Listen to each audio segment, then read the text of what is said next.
आज हम भारतीय संविधान के सभी 106 संविधान संशोधन को एक ही वीडियो में देखेंगे। इस वीडियो में 1 से लेकर 106 तक के सभी संशोधनों को क्रम से देखेंगे, जो सभी प्रकार की परीक्षाओं के लिए बहुत ही महत्वपूर्ण है। तो चलिए पहला संशोधन से स्टार्ट करते हैं। संविधान लागू होने के सिर्फ 1 साल बाद 1951 में ही पहले संशोधन की जरूरत पड़ गई। ये अपने आप में एक बड़ी बात है। आखिर ऐसा क्या हुआ कि जिस संविधान को बनाने में लगभग 3 साल लगे, उसे तुरंत बदलना पड़ा? पहला संशोधन कोई छोटा मोटा बदलाव नहीं था। ये सीधे सीधे सरकार की जो सामाजिक न्याय की नीतियां थी और अदालत द्वारा दिए गए मौलिक अधिकारों के बीच एक टकराव का नतीजा था। टकराव? जी। नेहरू सरकार जमींदारी उन्मूलन जैसे बड़े भूमि सुधार कानून ला रही थी, लेकिन जो जमींदार लोग थे वो अनुच्छेद 31 यानी संपत्ति के अधिकार का हवाला देकर अदालतों में जा रहे थे और अदालतें उन कानूनों को रद्द कर रही थी। बिल्कुल। तो मतलब सरकार के सामाजिक सुधार के रास्ते में मौलिक अधिकार आड़े आ रहा था। अच्छा। इस संशोधन ने देखिए 3 बड़े काम किए।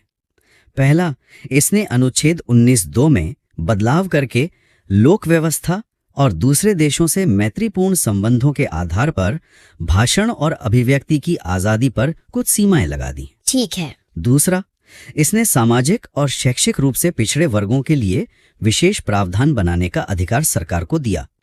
और तीसरा, जो सबसे विवादास्पद था, इसने 9वीं अनुसूची यानी 9th शेड्यूल को संविधान में जोड़ा। 9वीं अनुसूची? अरे ये तो आज भी बहुत चर्चा में रहती है। तो इसका मकसद क्या था? इसका मकसद था भूमि सुधार कानूनों को एक ऐसी तिजोरी में बंद कर देना जिसकी चाबी अदालतों के पास ना हो।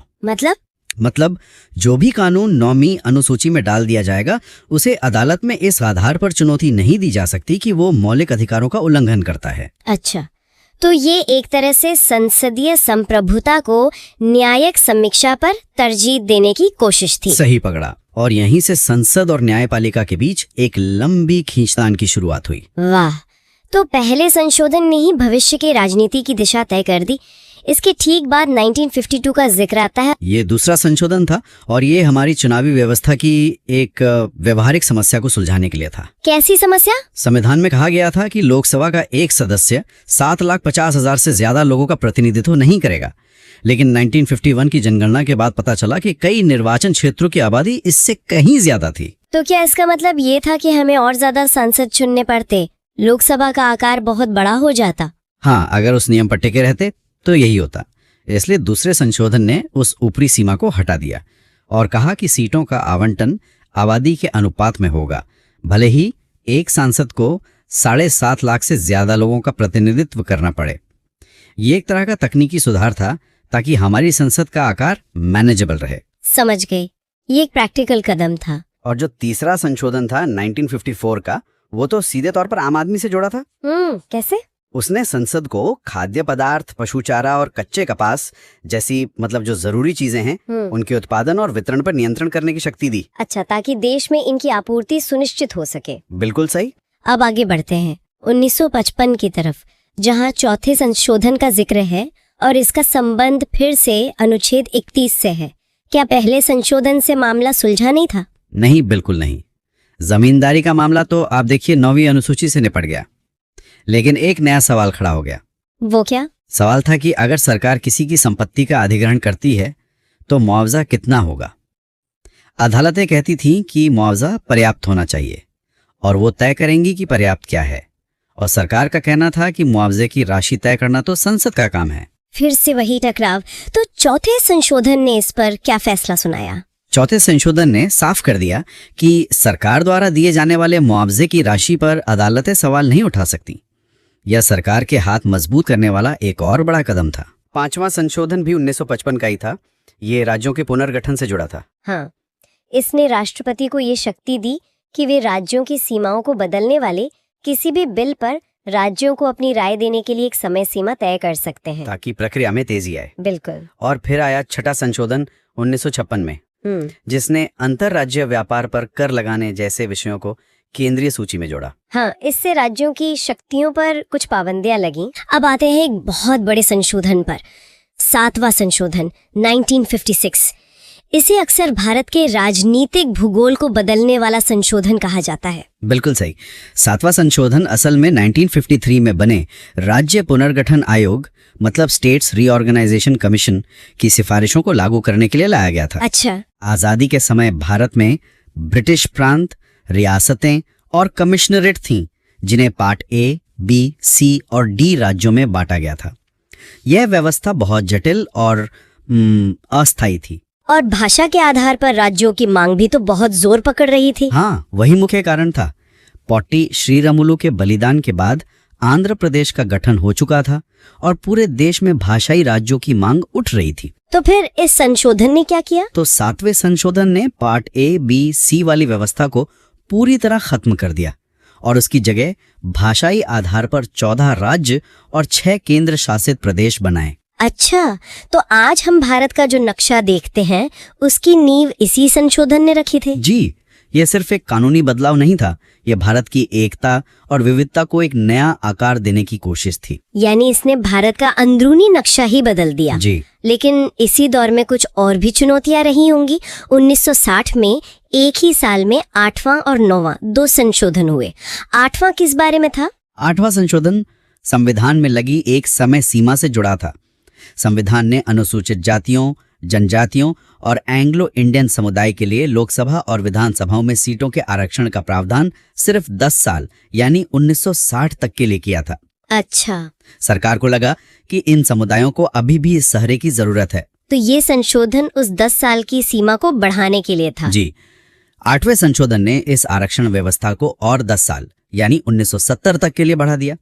और जैसा कि हम जानते हैं, ये प्रक्रिया आज भी हर 10 साल में दोहराई जाती है। हाँ, ये दिखाता है कि संविधान निर्माताओं ने जिसे एक अस्थायी उपाय सोचा था वो हमारी राजनीतिक व्यवस्था का एक स्थायी हिस्सा बन गया है। सही कहा। और 9वां संशोधन, उसका संबंध 1958 की किसी घटना से बताया गया है।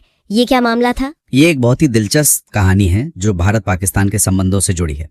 1958 में नेहरू नून समझौते के तहत भारत ने पश्चिम बंगाल का बेरुबारी संघ नाम का एक छोटा सा इलाका पाकिस्तान को सौंपने पर सहमति जताई थी। अच्छा। लेकिन जब इसे लागू करने की कोशिश हुई तो मामला सुप्रीम कोर्ट पहुंच गया। और सुप्रीम कोर्ट ने क्या कहा? सुप्रीम कोर्ट ने एक ऐतिहासिक फैसला दिया। उन्होंने कहा कि सरकार अपने किसी हिस्से को किसी दूसरे देश को सिर्फ एक कार्यकारी समझौते से नहीं दे सकती। बस एक समझौते से नहीं दे सकती? अगर भारत की जमीन का कोई टुकड़ा किसी और देश को देना है तो उसके लिए संविधान में संशोधन करना पड़ेगा। अच्छा, इसीलिए उस समझौते को लागू करने के लिए 1960 में 9वां संशोधन किया गया। बिल्कुल। ये दिखाता है कि हमारी सीमाओं में कोई भी बदलाव एक बहुत बड़ी संवैधानिक प्रक्रिया की मांग करता है। ये तो विदेश नीति और संविधान के जुड़ाव का एक बेहतरीन उदाहरण है। अब अगले साल 1961 पर आते हैं, जहां 10वां और 11वां संशोधन हुआ। हाँ, 1961 में भी भारत के नक्शे में बदलाव जारी रहा। 10वां संशोधन दादरा और नगर हवेली को भारत में शामिल करके उसे एक केंद्र शासित प्रदेश का दर्जा देने के लिए था। अच्छा, ये इलाका पुर्तगाली शासन से आजाद हुआ था। जी, और वहां के लोगों ने भारत में विलय का फैसला किया था। और 11वां संशोधन, उसके 2 मुख्य बिंदु थे। 11वां संशोधन राष्ट्रपति और उपराष्ट्रपति के चुनाव की प्रक्रिया को और मजबूत बनाने के लिए था। इसमें 2 बातें साफ की गईं। पहली, उपराष्ट्रपति का चुनाव संसद के दोनों सदनों की संयुक्त बैठक के बजाय एक निर्वाचक मंडल यानी इलेक्टोरल कॉलेज द्वारा होगा। और दूसरी और ज्यादा महत्वपूर्ण बात यह थी कि राष्ट्रपति या उपराष्ट्रपति के चुनाव को इस आधार पर चुनौती नहीं दी जा सकती कि निर्वाचक मंडल में कुछ सीटें खाली थीं। इसका मकसद था कि कोई भी चुनाव को मामूली तकनीकी कारणों से लटका न सके। यानी चुनावी प्रक्रिया को और ज्यादा फूल प्रूफ बनाया गया। इसके अगले ही साल 1962 में फिर से 2 संशोधन हुए, 12वां और 13वां। जी, 1962 भी भारत के एकीकरण की कहानी को आगे बढ़ाता है।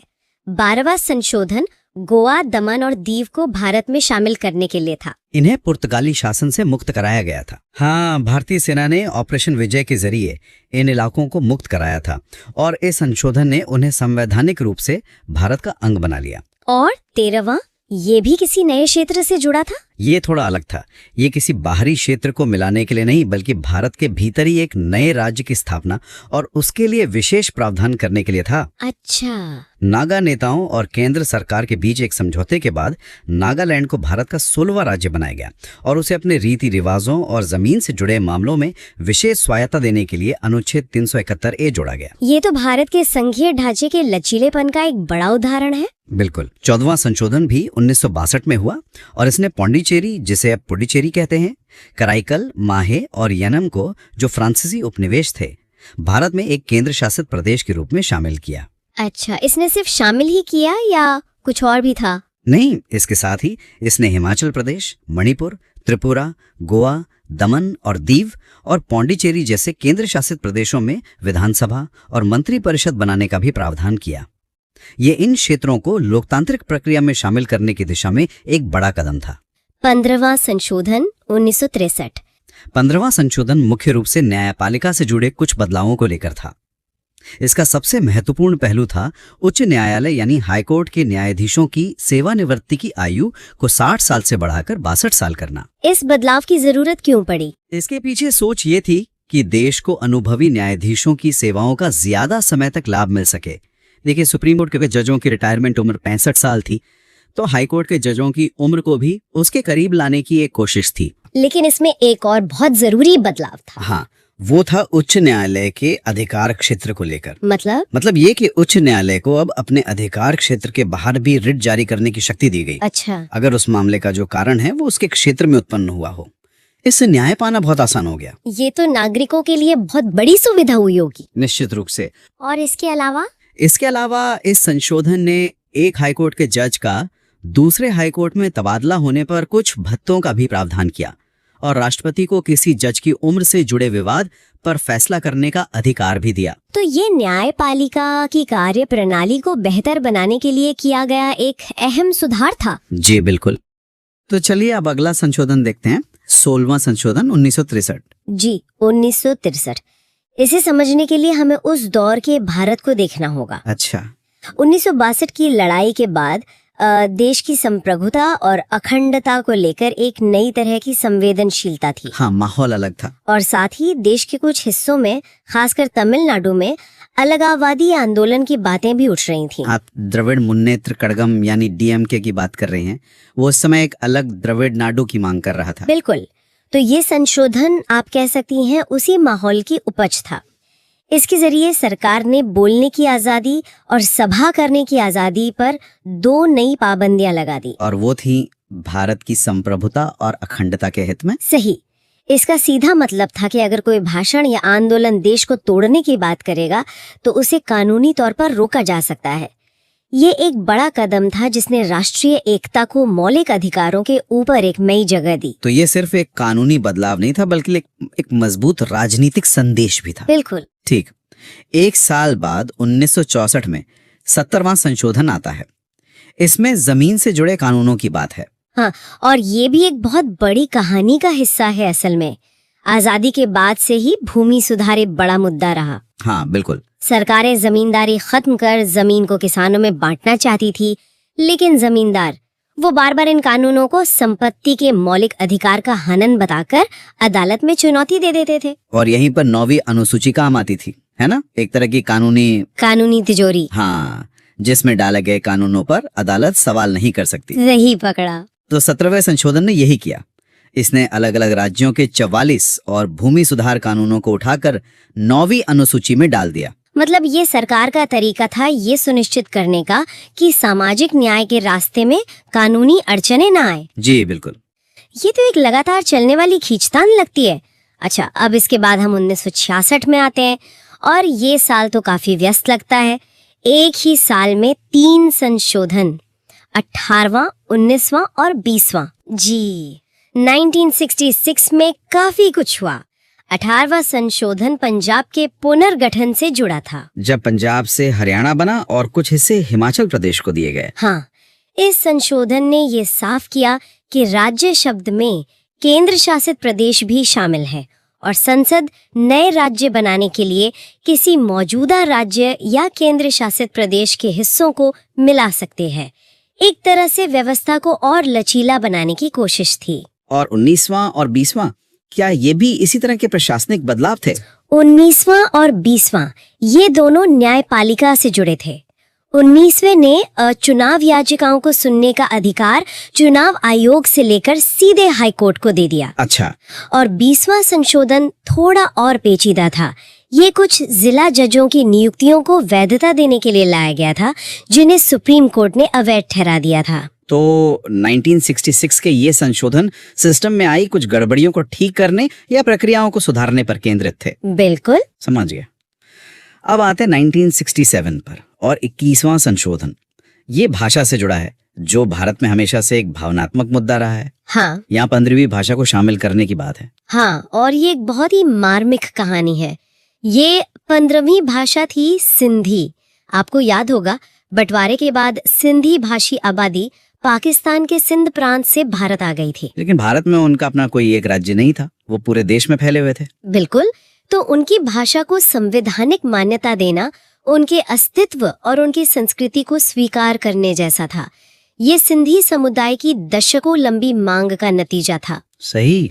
इस संशोधन के जरिए सिंधी को 8वीं अनुसूची में जोड़कर संविधान ने ये संदेश दिया कि राष्ट्र की पहचान सिर्फ भौगोलिक सीमाओं से नहीं, बल्कि अपनी भाषाई विविधता को अपनाने से भी बनती है। ये दिखाता है कि हमारा संविधान कोई पत्थर की लकीर नहीं है, बल्कि वो समय के साथ बदलता है, सांस लेता है। सही कहा। भाषा के इस भावनात्मक मुद्दे से अब हम क्षेत्रीय आकांक्षाओं की ओर बढ़ते हैं। 2 साल बाद 1969 में 22वां संशोधन। जी, 22वां संशोधन। ये उत्तर पूर्व भारत की राजनीति का एक अहम मोड़ था। असम के आदिवासी इलाकों में लंबे समय से एक अलग राज्य की मांग चल रही थी। तो सरकार एक और बंटवारा करने के बजाय एक बीच का रास्ता निकालना चाहती थी। हाँ, इस संशोधन ने संसद को ये शक्ति दी कि वो असम के भीतर ही एक स्वायत्त राज्य या ऑटोनॉमस स्टेट बना सकती है, जिसकी अपनी विधायिका और मंत्री परिषद होगी। और इसी संशोधन के आधार पर बाद में मेघालय का गठन हुआ, पहले एक स्वायत्त राज्य के रूप में। सही कहा आपने। ये संघीय ढांचे के भीतर एक नया प्रयोग था, जो दिखाता है कि कैसे संविधान ने अलग अलग क्षेत्रीय पहचानों को समायोजित करने की कोशिश की। और उसी साल 1969 में 23वां संशोधन भी आया। इसमें 1980 का जिक्र है। जी, ये अनुसूचित जातियों, जनजातियों और एंग्लो इंडियन समुदाय के लिए लोकसभा और विधानसभाओं में आरक्षण को 10 साल के लिए यानी 1980 तक बढ़ाने के लिए था। ये एक प्रक्रिया है जो हर 10 साल में दोहराई जाती है। जी, ठीक है। तो अब हम 70 के दशक में प्रवेश कर रहे हैं और यहाँ से चीजें बहुत तेजी से बदलती हैं। 1971 का साल तो संवैधानिक संशोधनों का एक तूफान लेकर आता है। शुरुआत होती है 24वें संशोधन से। 1967 को समझने के लिए हमें थोड़ा पीछे 1967 में जाना होगा, गोलकनाथ मामले में। हाँ, तब सुप्रीम कोर्ट ने एक ऐतिहासिक फैसला सुनाया था। उस फैसले में कोर्ट ने कहा था कि संसद के पास मौलिक अधिकारों में संशोधन करने की शक्ति नहीं है। मतलब संसद संविधान के किसी भी हिस्से को बदल सकती है, लेकिन मौलिक अधिकारों को छू भी नहीं सकती। ये तो संसद और न्यायपालिका के बीच सीधी टक्कर वाली बात हो गई। यही टक्कर थी। इंदिरा गांधी की सरकार, जो उस समय गरीबी हटाओ के नारे के साथ एक बड़ी समाजवादी लहर पर सवार थी, वो इस फैसले को अपने रास्ते का रोड़ा मानती थी। 24वां संशोधन उसी फैसले को पलटने के लिए लाया गया एक सीधा और शक्तिशाली जवाब था। इसने साफ साफ कहा कि संसद के पास संविधान के किसी भी हिस्से, जिसमें मौलिक अधिकार भी शामिल है, में संशोधन करने की असीमित शक्ति है। ये संसद की सर्वोच्चता को फिर से स्थापित करने की एक जबरदस्त कोशिश थी, एक जंग के ऐलान जैसा। बिल्कुल। और इसी जंग का अगला हथियार था 25वां संशोधन, जो उसी साल आया, जिसमें अनुच्छेद 14, 19, 31 और 39 का जिक्र है। अगर 24वां संशोधन बंदूक था, तो 25वां संशोधन उसकी गोली थी। इसका निशाना था संपत्ति का मौलिक अधिकार, यानी अनुच्छेद 31। अच्छा। सरकार का तर्क था कि अगर हमें सामाजिक न्याय के लिए बैंकों का राष्ट्रीयकरण करना है या जमीनों का अधिग्रहण करना है, तो संपत्ति का अधिकार आड़े आता है। तो इस संशोधन ने क्या किया? इसने 2 बड़ी बातें कही। पहली, अगर सरकार नीति निदेशक सिद्धांतों खासकर अनुच्छेद 39 को लागू करने के लिए कोई कानून बनाती है तो उसे इस आधार पर चुनौती नहीं दी जा सकती कि वो अनुच्छेद 14 या 19 का उल्लंघन करता है। समानता का अधिकार या स्वतंत्रता का अधिकार। जी, और दूसरी और सबसे विवादास्पद बात ये थी कि इसने संपत्ति के अधिकार को बहुत कमजोर कर दिया। इसने मुआवजा या कॉम्पेंसेशन शब्द को हटाकर रकम यानी अमाउंट कर दिया, जिसका मतलब था कि सरकार अधिग्रहण के लिए कोई भी रकम तय कर सकती थी और उसे अदालत में चुनौती नहीं दी जा सकती थी। बिल्कुल। मतलब ये मूल अधिकारों और नीति निदेशक सिद्धांतों के बीच के संतुलन को पूरी तरह से बदल रहा था। ये एक बहुत बड़ा वैचारिक बदलाव था। बिल्कुल, और ये सिलसिला यही नहीं रुका। 1971 में ही 26वां संशोधन भी आया। हाँ, प्रिवी पर्स वाला। जी, जरा रुकिए, श्रोताओं को शायद प्रिवी पर्स के बारे में पता ना हो।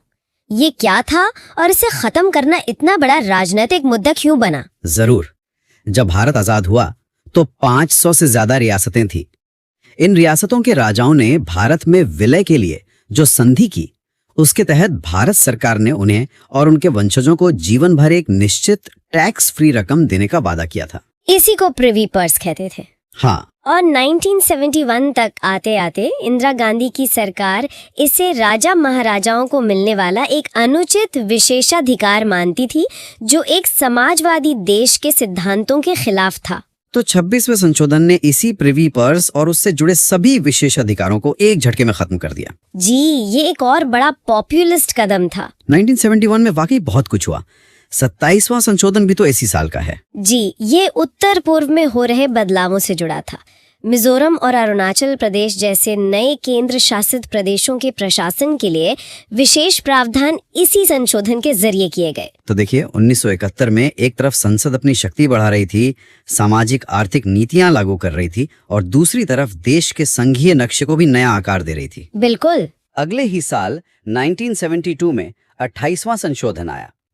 इसने ICS यानी इंडियन सिविल सर्विस के अधिकारियों के विशेषाधिकारों को समाप्त कर दिया और उनकी सेवा शर्तों को तय करने का अधिकार संसद को दे दिया। ये एक तरह से औपनिवेशिक काल की जो विरासत थी उसे समाप्त करने और प्रशासन में समानता लाने की दिशा में एक कदम था। 29वें संशोधन 1972 ने केरल के 2 भू सुधार अधिनियमों को 9वीं अनुसूची में डाल दिया। 30वां संशोधन यह भी 1972 का है।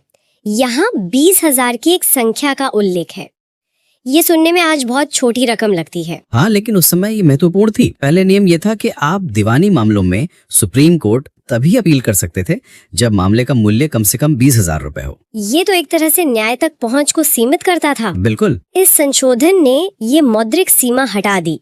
अब अपील इस आधार पर हो सकती थी कि मामले में कानून का कोई महत्वपूर्ण सवाल जुड़ा है, चाहे उसकी कीमत कुछ भी हो। ये न्याय को और सुलभ बनाने की दिशा में एक अच्छा कदम था। बहुत अच्छा। ये दिलचस्प है। और अब एक ऐसा संशोधन आता है जिसका असर हम आज भी संसद में देखते हैं। 31वां संशोधन 1972, जिसमें लोकसभा की सीटों की संख्या 525 से बढ़ाकर 545 करने की बात है। ये एक बहुत ही सीधा और महत्वपूर्ण बदलाव था। 1971 की जनगणना हो चुकी थी और भारत की आबादी काफी बढ़ गई थी। लोकतंत्र का सिद्धांत है कि प्रतिनिधित्व आनुपातिक हो। बढ़ती आबादी का मतलब था कि हर सांसद अब पहले से कहीं ज्यादा लोगों का प्रतिनिधित्व कर रहा था। तो ये सिर्फ एक प्रशासनिक बदलाव नहीं था, बल्कि ये लोकतंत्र में प्रतिनिधित्व के विस्तार का मामला था। बिल्कुल। सीटों की ये बढ़ोतरी नए बने राज्यों और बढ़ी हुई आबादी को समायोजित करने के लिए थी। 1972 के बाद अगला पड़ाव है 1973 और 32वां संशोधन। जी, यह संशोधन आंध्र प्रदेश की एक जटिल राजनीतिक समस्या को सुलझाने के लिए लाया गया था। अच्छा। हाँ, तेलंगाना और आंध्र क्षेत्रों के बीच सरकारी नौकरियों और शिक्षा में अवसरों को लेकर काफी तनाव था। इस संशोधन ने राष्ट्रपति को ये अधिकार दिया कि वो राज्य के विभिन्न क्षेत्रों के लोगों के लिए समान अवसर सुनिश्चित करने के लिए विशेष प्रावधान कर सकते हैं। ये फिर से दिखाता है कि कैसे संविधान का उपयोग क्षेत्रीय असंतुलन को दूर करने के लिए एक उपकरण के रूप में किया गया। बिल्कुल। इसके बाद 1974 में 33वां और 34वां संशोधन आते हैं। 33वां सांसदों और विधायकों के इस्तीफे से जुड़ा है। हाँ, उस दौरान ऐसी खबरें आ रही थीं कि सांसदों और विधायकों पर इस्तीफा देने के लिए दबाव डाला जा रहा है या उनसे जबरदस्ती इस्तीफा लिया जा रहा है। ये संशोधन ये सुनिश्चित करने के लिए लाया गया कि अध्यक्ष या सभापति किसी भी इस्तीफे को तभी स्वीकार करेंगे जब वे संतुष्ट हों कि ये स्वैच्छिक और वास्तविक है। ये विधायी सदनों की गरिमा और सदस्यों की स्वतंत्रता को बचाने का एक प्रयास था। जी। और 34वां संशोधन, इसमें फिर से लैंड टेन्योर यानी भूधृति का जिक्र है। ये भूमि सुधार वाली कहानी का ही अगला अध्याय लगता है। ये बिल्कुल वही है। ये एक तरह से एक रूटीन प्रक्रिया बन गई थी। विभिन्न राज्यों ने जो नए भूमि सुधार कानून बनाए थे, उनमें से 20 और कानूनों को इस संशोधन के जरिए 9वीं अनुसूची की उस कानूनी तिजोरी में डाल दिया गया ताकि वे न्यायिक समीक्षा से सुरक्षित रहें। हाँ, ये भूमि सुधारों को लेकर सरकार की प्रतिबद्धता को दिखाता है। 1974 में ही एक और बड़ा और अनोखा संशोधन हुआ, 35वां। सिक्किम उस समय भारत का हिस्सा नहीं था, वो एक संरक्षित राज्य था। वहाँ के लोगों की इच्छा भारत से और करीब जुड़ने की थी, लेकिन उसे सीधे पूर्ण राज्य बनाने के बजाय एक नया रास्ता निकाला गया। और वो रास्ता था एक सह राज्य या एसोसिएट स्टेट का दर्जा।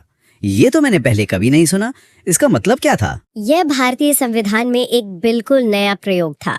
इस संशोधन के जरिए 10वीं अनुसूची जोड़ी गई और सिक्किम को भारत का सह राज्य बनाया गया। और ये आज की दल बदल वाली 10वीं अनुसूची नहीं है, ये एक नई थी। नहीं, बिल्कुल नहीं। इसका मतलब था कि सिक्किम की रक्षा, संचार और विदेश मामले भारत देखेगा और सिक्किम के प्रतिनिधियों को भारतीय संसद में भी जगह मिलेगी। लेकिन सिक्किम की अपनी आंतरिक स्वायत्ता बनी रहेगी। जी, ये एक बहुत ही लचीला और रचनात्मक समाधान था। लेकिन ये व्यवस्था ज्यादा दिन चली नहीं, क्योंकि इसके ठीक अगले साल 1975 में 36वां संशोधन आ जाता है। हाँ, 36वां संशोधन 35वें का ही अगला तार्किक कदम था। एसोसिएट स्टेट का प्रयोग 1 साल से भी कम चला। अच्छा। सिक्किम में हुए जनमत संग्रह के बाद वहाँ की राजशाही को समाप्त कर दिया गया और सिक्किम ने पूरी तरह से भारत में विलय का फैसला किया। तो इस 36वें संशोधन ने सिक्किम को सहराज्य की दर्जे से आगे ले जाकर भारत का 22वां पूर्ण राज्य बना दिया। जी, यह भारतीय संघ के शांतिपूर्ण विस्तार का एक ऐतिहासिक क्षण था। तो चलिए अब अगला संशोधन देखते हैं। 37वां संविधान संशोधन 1975। ये अरुणाचल प्रदेश से जुड़ा था, है ना? जी, ये एक कह सकते हैं सकारात्मक शुरुआत थी। उस समय अरुणाचल प्रदेश एक केंद्र शासित प्रदेश था। तो इस संशोधन के जरिए वहाँ एक विधानसभा और मंत्री परिषद की व्यवस्था की गई। अच्छा, मतलब वहाँ के लोगों को अपने प्रतिनिधि चुनने का अधिकार मिला। बिल्कुल, अपने मामलों का प्रबंधन करने का अधिकार। ये स्थानीय शासन को मजबूत करने की दिशा में एक बहुत अच्छा कदम था। तो एक तरफ स्थानीय लोकतंत्र को मजबूती दी जा रही थी, लेकिन इसी दौर में केंद्र के स्तर पर कुछ बहुत बड़े और विवादास्पद बदलाव भी हो रहे थे। और शायद यहीं पर 38वां संशोधन आता है। बिल्कुल सही। 38वें संशोधन ने 3 बहुत दूरगामी बदलाव किए। पहला, इसने राष्ट्रपति की आपातकाल लगाने की घोषणा को गैरवाद योग्य बना दिया। गैरवाद योग्य? हाँ, नॉन जस्टिशिएबल। दूसरा, राष्ट्रपति और राज्यपालों के जो अध्यादेश होते हैं उन्हें भी इसी श्रेणी में डाल दिया गया। अच्छा। और तीसरा, राष्ट्रपति को ये शक्ति दी गई कि वो अलग अलग कारणों के आधार पर एक ही समय में देश में कई आपातकाल की घोषणा कर सकते हैं। 1 मिनट, ये गैरवाद योग्य या नॉन जस्टिशिएबल, इसका असल मतलब क्या है? सुनने में बहुत भारी शब्द लगता है। इसे सरल भाषा में समझिए। इसका मतलब है कि आप इन फैसलों को किसी भी अदालत में चुनौती नहीं दे सकते। किसी भी अदालत में? किसी भी। न्यायपालिका ये सवाल ही नहीं पूछ सकती कि आपातकाल लगाने का कारण सही था या नहीं, या जो अध्यादेश जारी हुआ उसकी वाकई जरूरत थी। इस एक शब्द ने न्यायपालिका के हाथ एक तरह से बांध दिए और कार्यपालिका यानी सरकार के फैसले को अंतिम बना दिया। मतलब अदालत की आंखों पर पट्टी बांध दी गई कि वो सरकार के इन बड़े फैसलों की तरफ देख भी ना पाए। तो ये तो हुई सरकार के नीतिगत फैसलों की बात। क्या ये सुरक्षा देश के सबसे ऊंचे पदों पर बैठे लोगों को भी दी जा रही थी? आपका सवाल बिल्कुल सही जगह पर है, क्योंकि यहीं से 39 संशोधन की कहानी शुरू होती है और ये शायद उस दौर के सबसे विवादास्पद संशोधनों में से एक था। अच्छा। हाँ, इसने राष्ट्रपति, उपराष्ट्रपति, प्रधानमंत्री और लोकसभा अध्यक्ष के चुनावी विवादों को किसी भी अदालत के अधिकार क्षेत्र से ही बाहर कर दिया। ये तो बहुत ही असाधारण बात है। मतलब अगर प्रधानमंत्री या राष्ट्रपति के चुनाव में किसी धांधली का आरोप लगे तो मामला कोर्ट में नहीं जा सकता। नहीं जा सकता। तो फिर फैसला कौन करेगा? यही तो इस संशोधन का सबसे अहम पहलू था। तय ये हुआ कि ऐसे विवादों का निपटारा अदालत नहीं बल्कि संसद द्वारा बनाई गई कोई समिति या प्राधिकरण करेगा। एक मिनट, मतलब जो लोग खुद सत्ता में हैं, उन्हीं की बनाई समिति उनके चुनावी विवादों पर फैसला करेगी। बिल्कुल। इसने इन 4 पदों को एक तरह की कानूनी ढाल दे दी जो किसी और को उपलब्ध नहीं थी। और मैंने पढ़ा कि इसी संशोधन में 9वीं अनुसूची को और बड़ा किया गया। क्या देश के बाहरी सीमाओं को लेकर भी कुछ हो रहा था? हाँ, और वो हमें 40वें संशोधन में दिखता है जो 1976 में आया। इसने संसद को ये अधिकार दिया कि वो भारत के समुद्री क्षेत्रों की सीमाओं को तय कर सकती है। इसमें हमारे समुद्री जल, महाद्वीपीय मंगना तट और सबसे जरूरी विशिष्ट आर्थिक क्षेत्र शामिल थे। विशिष्ट आर्थिक क्षेत्र या EEZ, ये क्या होता है? ये किसी भी देश के तट से समुद्र में 200 नॉटिकल मील यानी लगभग 370 किलोमीटर तक का इलाका होता है। इस पूरे इलाके में जितने भी आर्थिक संसाधन हैं जैसे मछली, तेल, गैस, खनिज, उन सब पर उस देश का पूरा अधिकार होता है। अच्छा, तो ये तो भारत के आर्थिक हितों के लिए बहुत बड़ा कदम था। बहुत बड़ा। और मैं देख रहा हूँ कि इस संशोधन ने भी 9वीं अनुसूची वाले बक्से में 64 और कानूनों को डाल दिया, ज्यादातर भूमि सुधार से जुड़े हुए। जी, वो पैटर्न तो जारी ही रहा। हाँ, विधायी कामों को न्यायिक समीक्षा से बचाने का सिलसिला चलता रहा। इसके ठीक बाद एक छोटा सा संशोधन आया, 41वां संशोधन। इसने राज्य लोक सेवा आयोग के सदस्यों की रिटायरमेंट की उम्र 60 से बढ़ाकर 62 साल कर दी। ये तो बाकी संशोधनों के मुकाबले एक मामूली प्रशासनिक बदलाव लगता है। देखिए, पहली नजर में तो ये एक सामान्य प्रशासनिक सुधार ही लगता है। उद्देश्य यही था कि अनुभवी अधिकारियों की सेवाओं का ज्यादा समय तक लाभ उठाया जाए। लेकिन अगर इसे उस दौर के संदर्भ में देखें तो कुछ विश्लेषक ये भी मानते हैं कि ये नौकरशाही पर सरकार के प्रभाव को और मजबूत करने का एक तरीका हो सकता था, ताकि भरोसेमंद अधिकारी प्रमुख पदों पर ज्यादा समय तक बने रहें। कह सकते हैं। ठीक है, तो अब तक इस संशोधनों ने जमीन तैयार कर दी थी, लेकिन इसके बाद जो आया वो एक संवैधानिक भूचाल जैसा था। हम बात कर रहे हैं 42वें संशोधन 1976 की। इसे लघु संविधान या मिनी कॉन्स्टिट्यूशन क्यों कहा जाता है? इसे मिनी कॉन्स्टिट्यूशन इसलिए कहते हैं क्योंकि ये कोई 1-2 बदलाव नहीं थे। इसने संविधान के 50 से ज्यादा अनुच्छेदों में बदलाव कर दिया। इसकी शुरुआत तो प्रस्तावना से ही हो गई। उसमें 3 नए शब्द जोड़े गए, समाजवादी, धर्मनिरपेक्ष और अखंडता। ये शब्द तो बहुत आदर्शवादी लगते हैं। इन्हें जोड़ने का मकसद क्या था? मकसद था शासन की वैचारिक दिशा को एकदम स्पष्ट करना। हालांकि ये मूल्य संविधान में पहले से ही थे, अलग अलग जगहों पर। हाँ, वो तो थे ही। लेकिन उन्हें प्रस्तावना में डालना, जो संविधान का सार है, एक बहुत बड़ी राजनीतिक घोषणा थी। और इसी के साथ नागरिकों के लिए मूल कर्तव्यों का एक पूरा नया अध्याय भी जोड़ा गया। ये याद दिलाने के लिए कि अधिकारों के साथ साथ आपकी कुछ जिम्मेदारियां भी हैं। बिल्कुल। लेकिन असल बदलाव तो शक्तियों के समीकरण में हुए। इस संशोधन ने राष्ट्रपति को कैबिनेट की सलाह मानने के लिए पूरी तरह बाध्य कर दिया। सही है? हाँ, पूरी तरह से। पहले राष्ट्रपति चाहें तो सलाह को एक बार पुनर्विचार के लिए लौटा सकते थे। इस बदलाव ने उस विकल्प को ही खत्म कर दिया। मतलब अब कैबिनेट की सलाह राष्ट्रपति के लिए अनिवार्य हो गई। अनिवार्य।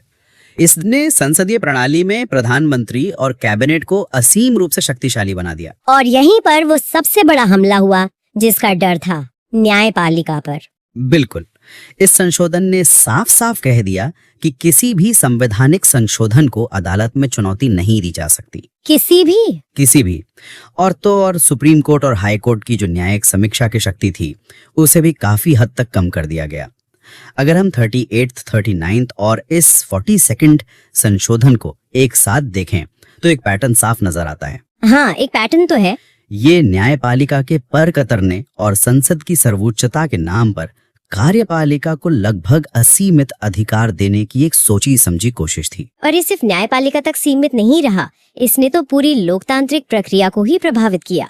लोकसभा और विधानसभाओं का कार्यकाल 5 साल से बढ़ाकर 6 साल कर दिया गया। जी, जिसका सीधा मतलब था कि अगले चुनाव 1 साल देरी से होंगे। जनता को अपनी सरकार चुनने का मौका 1 साल बाद मिलेगा। और इससे भी ज्यादा चौंकाने वाला बदलाव था कोरम की जरूरत को खत्म करना। कोरम यानी सदन की कार्यवाही चलाने के लिए सदस्यों की जो न्यूनतम संख्या जरूरी होती है वो, उसे ही खत्म कर दिया। हाँ, उसे ही खत्म कर दिया।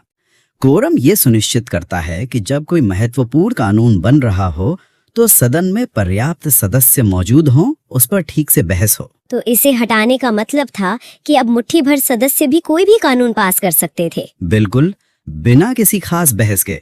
ये विधायी प्रक्रिया की गंभीरता को बहुत कम करने जैसा था। एक और बहुत बड़ा वैचारिक बदलाव था नीति निर्देशक तत्वों को मूल अधिकारों पर वरीयता देना। ये तो संविधान की पूरी दुनिया ही पलट देने जैसा है। हमारे अधिकार तो सबसे ऊपर माने जाते हैं। आपने सही पकड़ा, ये एक बुनियादी बदलाव था। इसका मतलब था कि अगर सरकार नीति निर्देशक तत्वों को लागू करने के लिए कोई कानून बनाती है तो उसे इस आधार पर रद्द नहीं किया जा सकता कि वो समानता या स्वतंत्रता जैसे मौलिक अधिकारों का उल्लंघन करता है। मतलब राज्य के सामूहिक लक्ष्यों को व्यक्ति के अधिकारों से ऊपर रख दिया गया। सीधी सी बात यही है। और इसी से जुड़ा हुआ राष्ट्र विरोधी गतिविधियों वाला कानून बनाने का अधिकार भी संसद को दिया गया। हाँ, और ये बहुत खतरनाक हो सकता था क्योंकि राष्ट्र विरोधी गतिविधि की परिभाषा बहुत व्यापक और कह सकते हैं अस्पष्ट हो सकती थी। ये प्रावधान राज्य को असहमति की हर आवाज को दबाने के लिए एक कानूनी हथियार दे सकता था। लेकिन इस संशोधन में कुछ सकारात्मक चीजें भी थीं, जैसे 3 नए निदेशक तत्व जोड़े गए। निश्चित रूप से समान न्याय और गरीबों के लिए मुफ्त कानूनी सहायता, उद्योगों के मैनेजमेंट में मजदूरों की भागीदारी और पर्यावरण, वन एवं वन्य जीवों का संरक्षण, ये तीनों ही बहुत प्रगतिशील विचार थे। इन्हें संविधान का हिस्सा बनाना एक वाकई दूरदर्शी कदम था। इस संशोधन ने केंद्र और राज्यों के रिश्ते को भी एक नया रूप दिया।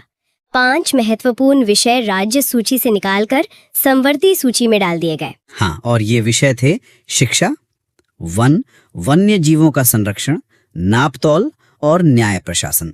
समवर्ती सूची में होने का मतलब है कि अब इन पर केंद्र भी कानून बना सकता है। हाँ, और अगर केंद्र और राज्य के कानून में कोई टकराव हो तो केंद्र का कानून ही मान्य होगा। इसने संघीय ढांचे को और ज्यादा केंद्र की तरफ झुका दिया। आपातकाल के प्रावधानों को भी और लचीला बनाया गया। अब देश के किसी एक हिस्से में भी राष्ट्रीय आपातकाल लगाया जा सकता था। जी, और राज्यों में राष्ट्रपति शासन की अवधि एक बार में 6 महीने से बढ़ाकर 1 साल कर दी गई। 1 साल? हाँ, 1 साल। इसका मतलब था उस राज्य पर केंद्र का सीधा नियंत्रण लंबे समय तक बनाए रखना। साथ ही केंद्र को यह भी शक्ति दी गई कि वो किसी भी राज्य में कानून व्यवस्था के नाम पर अपनी सेना भेज सकता है, भले ही राज्य सरकार इसकी मांग ना करे। ये तो राज्यों की स्वायत्ता पर सीधा हस्तक्षेप था। बिल्कुल। और आखिर में 2 प्रशासनिक बदलाव भी थे। अखिल भारतीय विधिक सेवा का गठन और सिविल सेवकों के खिलाफ अनुशासनात्मक कार्रवाई के नियमों में बदलाव। जी, अखिल भारतीय विधिक सेवा का विचार न्यायपालिका के लिए IAS और IPS की तरह एक राष्ट्रीय कैडर बनाने का था, और सिविल सेवकों के मामले में उनके खिलाफ जो अनुशासनात्मक कार्रवाई की प्रक्रिया थी उसे छोटा कर दिया गया था। इससे कार्रवाई तो तेज हो सकती थी, लेकिन उनका अपना पक्ष रखने का एक महत्वपूर्ण अवसर खत्म हो गया। तो चलिए अब अगला संशोधन देखते हैं। 43वां संविधान संशोधन 1977। जी, ये संशोधन और इसके ठीक बाद जो 44वां आया, इन्हें एक साथ देखना चाहिए।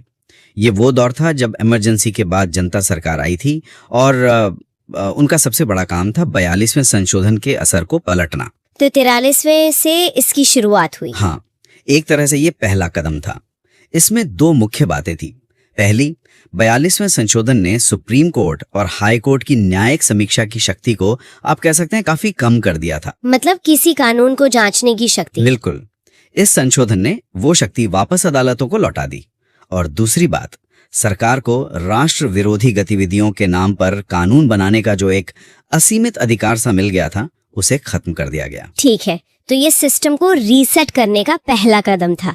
लेकिन जो असली और बड़ा बदलाव आया वो तो 44वें संशोधन 1978 में था, है ना? बिल्कुल। 44वां संशोधन तो लोकतंत्र की मरम्मत का एक बहुत बड़ा दस्तावेज है। इसने कई स्तरों पर बदलाव किए। जैसे कि सबसे पहला और सीधा बदलाव था लोकसभा और विधानसभाओं का कार्यकाल वापस 5 साल करना। इमरजेंसी के दौरान इसे 6 साल कर दिया गया था। अच्छा। और साथ ही सदन की कार्यवाही के लिए कोरम की जरूरत को भी बहाल कर दिया गया। कोरम मतलब सदन में कोई भी काम शुरू करने के लिए कम से कम कितने सदस्य मौजूद होने चाहिए, वो वाला नियम। सही पकड़ा। इसके अलावा प्रेस की आजादी को लेकर एक बहुत जरूरी चीज हुई। संसद या विधानसभा में जो कुछ भी कहा जाता है उसकी सही रिपोर्टिंग करने पर मीडिया को कानूनी सुरक्षा दी गई। ये तो बहुत बड़ा कदम था। जी, ये सीधे सीधे लोकतंत्र में पारदर्शिता को मजबूत करने वाला कदम था। इसमें संसदीय विशेषाधिकारों को लेकर भी एक बदलाव था। ब्रिटिश हाउस ऑफ कॉमन्स का जो जिक्र था उसे हटा दिया गया। ये सुनने में छोटा लगता है, पर इसका क्या मतलब था? इसका सांकेतिक मतलब बहुत बड़ा था। एक तरह से हम अपनी संवैधानिक पहचान को ब्रिटिश छाया से बाहर निकाल रहे थे। हम कह रहे थे कि हमारी संसद अपने नियम खुद तय करेगी, हमें लंदन की तरफ देखने की जरूरत नहीं है। बिल्कुल। अब आते हैं उस हिस्से पर जिसने राष्ट्रपति और सरकार के रिश्ते को फिर से परिभाषित किया। हाँ, ये बहुत अहम है। इस संशोधन ने राष्ट्रपति को यह अधिकार दिया कि वो कैबिनेट की किसी सलाह को एक बार पुनर्विचार के लिए वापस भेज सकते हैं। बस एक बार? हाँ, सिर्फ एक बार। अगर कैबिनेट दोबारा वही सलाह भेज दे तो राष्ट्रपति को उसे मानना ही होगा। तो ये एक तरह का स्पीड ब्रेकर हुआ, वीटो पावर नहीं। राष्ट्रपति बस ये कह सकते हैं कि क्या आपने इस पर ठीक से सोच लिया है। बिल्कुल सही। और इसी से जुड़ा एक और बड़ा बदलाव था इमरजेंसी के प्रावधानों में, शायद इस संशोधन का सबसे महत्वपूर्ण हिस्सा। आंतरिक अशांति वाला मामला है ना? जी। 1975 की इमरजेंसी आंतरिक अशांति के नाम पर लगाई गई थी। ये एक बहुत ही अस्पष्ट शब्द था, जिसका मतलब सरकार अपनी मर्जी से कुछ भी निकाल सकती थी। हाँ। 44th संशोधन ने इस आंतरिक अशांति शब्द को हटाकर सशस्त्र विद्रोह कर दिया। इसका क्या असर हुआ? असर ये हुआ कि अब इमरजेंसी सिर्फ तभी लग सकती है जब देश के अंदर हथियारों के साथ कोई विद्रोह हो, न कि किसी भी राजनीतिक प्रदर्शन पर। और एक और शर्त जोड़ी गई थी, जहाँ तक मुझे याद है। जी, ये भी कि राष्ट्रपति इमरजेंसी की घोषणा तभी करेंगे जब पूरी कैबिनेट उन्हें लिखित में सलाह देगी, सिर्फ प्रधानमंत्री के कहने पर नहीं। ये तो बहुत बड़े सुरक्षा कवच है, लेकिन नागरिकों के मूल अधिकारों के लिए भी इसमें कुछ था। निश्चित रूप से, और ये इसकी आत्मा है। इस संशोधन ने साफ कर दिया कि इमरजेंसी के दौरान भी सरकार अनुच्छेद 20 और 21 के तहत मिले अधिकार नहीं छीन सकती। अनुच्छेद 21 यानी जीने का अधिकार। हाँ, मतलब देश में चाहे कुछ भी हो जाए, कानून की स्थापित प्रक्रिया के बिना सरकार किसी की जान या व्यक्तिगत स्वतंत्रता नहीं ले सकती। और इसी संशोधन ने संपत्ति के अधिकार को मूल अधिकारों की सूची से हटाया था। जी, उसे मूल अधिकार से हटाकर एक कानूनी अधिकार बना दिया गया। इसका मतलब था कि अब कोई ये कहकर सीधे सुप्रीम कोर्ट नहीं जा सकता था कि उसके मूल अधिकार का हनन हुआ है। ठीक है, तो ये तो हुए 44th संशोधन के बड़े बदलाव। अब आगे बढ़ते हैं 45th संविधान संशोधन 1980। ये आरक्षण से संबंधित था। ये एक तरह का नियमित काम था जो हर 10 साल में होता है। इसके तहत अनुसूचित जाति और जनजाति के लिए आरक्षण को अगले 10 साल के लिए, मतलब 1990 तक बढ़ा दिया गया। अच्छा, और इसके बाद 46th संशोधन 1982, ये कर प्रणाली से जुड़ा था। जी, इसने राज्यों को अपनी विधियों में जो कुछ कमियां थीं उन्हें दूर करने और बिक्री कर के बकाये को वसूलने में सक्षम बनाया। इसके बाद 1984 में तो कई संशोधन हुए। 47 से शुरू करते हैं। 47वें संशोधन के जरिए कुछ राज्यों के 14 भू सुधार अधिनियमों को 9वीं अनुसूची में डाल दिया गया। 9वीं अनुसूची यानी वो सेफ डिपॉजिट बॉक्स जहां कानूनों को न्यायिक समीक्षा से बचाया जाता है। बिल्कुल सही, ताकि उन्हें अदालतों में चुनौती न दी जा सके। और फिर 48th संविधान संशोधन 1984, ये पंजाब से जुड़ा था। हाँ, उस समय पंजाब के हालात बहुत गंभीर थे, तो इस संशोधन के तहत पंजाब में राष्ट्रपति शासन को 1 वर्ष से आगे बढ़ाने की अनुमति दी गई, वो भी बिना उन 2 विशेष शर्तों को पूरा किए जो सामान्यतः जरूरी होती हैं। ये एक असाधारण कदम था। जी, असाधारण स्थिति के लिए। अगला है 49वां संविधान संशोधन 1984। इसने त्रिपुरा में स्वायत्त जिला परिषद को संवैधानिक मंजूरी दी। ये पूर्वोत्तर की स्थानीय जनजातियों को अधिकार देने की दिशा में एक कदम था। और 50वां संशोधन 1984। ये संशोधन संसद को एक विशेष शक्ति देता है। क्या? वो खुफिया संगठनों यानी इंटेलिजेंस ऑर्गेनाइजेशंस और सशस्त्र बलों में काम करने वाले कुछ लोगों के मूल अधिकारों को प्रतिबंधित कर सकती है। मतलब अभिव्यक्ति की आजादी जैसे अधिकारों पर? हाँ, तर्क ये था कि राष्ट्रीय सुरक्षा और अनुशासन के लिए ये जरूरी है। ठीक है, अब 51वां संशोधन 1984। इसके द्वारा मेघालय, अरुणाचल प्रदेश, नागालैंड और मिजोरम के लिए लोकसभा में सीटों के आरक्षण की व्यवस्था की गई, और इसी तरह नागालैंड और मेघालय की विधानसभाओं में भी। तो पूर्वोत्तर पर काफी ध्यान दिया जा रहा था। जी, अब आते हैं एक बहुत ही चर्चित संशोधन पर, 52वां संविधान संशोधन 1985। हाँ, इसे दल बदल विरोधी कानून या एंटी डिफेक्शन लॉ के रूप में जाना जाता है। आया राम गया राम की राजनीति को रोकने के लिए। बिल्कुल। इसके तहत संसद और राज्य विधानमंडल के सदस्यों को दल बदल करने के आधार पर अयोग्य ठहराने की व्यवस्था की गई और इसी के साथ संविधान में 10वीं अनुसूची को भी जोड़ा गया। लक्ष्य तो अच्छा था, लेकिन क्या इसने एक नई बहस को जन्म नहीं दिया कि अब तो कोई भी विधायक अपनी पार्टी के खिलाफ आवाज ही नहीं उठा सकता? ये इस कानून की सबसे बड़ी आलोचना है और ये बहस आज भी जारी है। इसने स्थिरता तो दी, पर पार्टी के अंदर के लोकतंत्र को शायद कमजोर किया। ठीक है, अब 1986 के संशोधनों पर आते हैं। 53वां संविधान संशोधन। ये मिजोरम के लिए था। इसमें मिजोरम के लिए कुछ विशेष प्रावधान किए गए और उसकी विधानसभा के लिए न्यूनतम 40 सदस्यों की व्यवस्था की गई। और 54वां, ये जजों के वेतन से जुड़ा था, सही है? जी, सुप्रीम कोर्ट और हाई कोर्ट के न्यायाधीशों के वेतन में बढ़ोतरी की गई और ये भी तय हुआ कि भविष्य में संसद साधारण कानून बनाकर ही इसमें बदलाव कर सकती है। बार बार संविधान संशोधन की जरूरत नहीं पड़ेगी। इसके बाद 55वां संशोधन 1986। ये अरुणाचल प्रदेश के लिए था। इसके तहत वहां की विधानसभा के सदस्यों की संख्या 30 निश्चित की गई। और इसी तरह का एक और संशोधन था 56वां, जो 1987 में हुआ। जी, उसके द्वारा गोवा विधानसभा के सदस्यों की संख्या 30 निश्चित की गई। और 57वां संविधान संशोधन 1987। ये फिर से पूर्वोत्तर राज्यों में आरक्षण से जुड़ा था। इसके तहत अरुणाचल प्रदेश, मेघालय, मिजोरम और नागालैंड की विधानसभाओं में अनुसूचित जनजातियों के लिए सीटों के आरक्षण की व्यवस्था की गई। इसके बाद 58वां संशोधन 1987 भाषा से संबंधित था। बिल्कुल। इसके द्वारा संविधान का एक प्राधिकृत मतलब एक ऑफिशियल टेक्स्ट हिंदी भाषा में उपलब्ध कराया गया और उसे अंग्रेजी के बराबर ही कानूनी मान्यता दी गई। जी, ये एक बहुत महत्वपूर्ण कदम था। 1988 का 59वां संविधान संशोधन फिर से पंजाब पर केंद्रित था। ये तो काफी विवादास्पद था। हाँ, बहुत ज्यादा, क्योंकि इसने 44वें संशोधन के एक बहुत बड़े सुधार को सिर्फ पंजाब के लिए पलट दिया। मतलब इसने सरकार को ये अधिकार दे दिया कि वो पंजाब में आंतरिक अशांति के आधार पर राष्ट्रीय आपातकाल की घोषणा कर सकती है। जिस शब्द को पूरे देश के लिए हटाया गया था, उसे एक राज्य के लिए वापस ले आया गया। ये दिखाता है कि उस वक्त पंजाब में हालात कितने गंभीर माने जा रहे थे। बिल्कुल। अगला है 60वां संविधान संशोधन 1988। यह करों की सीमा से संबंधित था।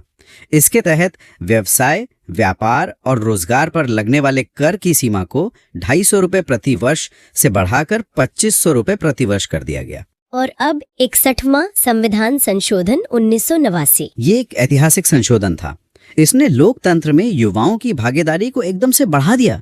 इसने लोकसभा और विधानसभा चुनावों में वोट देने की उम्र 21 साल से घटाकर 18 साल कर दी। जी हाँ। रातों रात करोड़ों युवा वोटर बन गए।